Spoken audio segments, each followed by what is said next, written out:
I'm Brian Grams with the Volo Auto Museum. Today's featured video is going to be about the founder's very first car. A lot of people don't know that we actually still have it.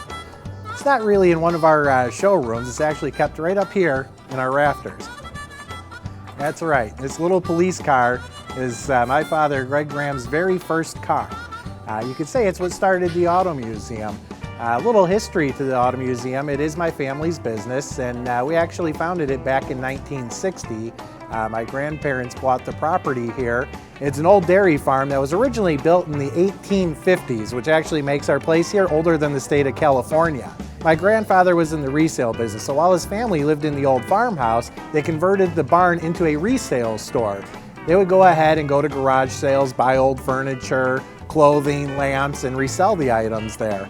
My dad and his brother, they were only teenagers at the time, and at nighttime after work, they decided, to get a hobby of tinkering with cars. They bought a car for $25, fixed it up a little bit, sold it for $50, and that was the first flip that they did.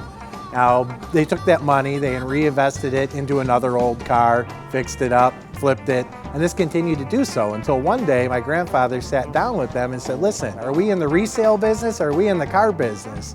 My dad and his brother, they looked at him and said, "Well, we made more money on that one car than you made in a whole month at your resale business."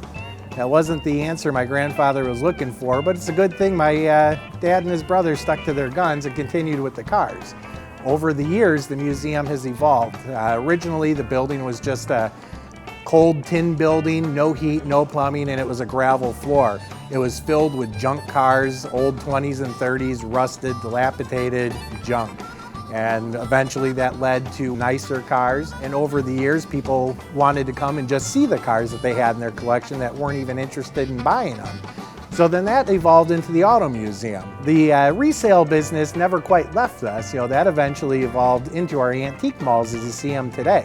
The Auto Museum here, we're 55 years old, and we actually have 4 generations of family that are continuing in the business. And we'd like to invite you out here. We're very proud of what we built, and we are here every day, 10 until 5, 7 days a week. You can go to our website, volocars.com, to find out more information, and you can also follow us on Facebook.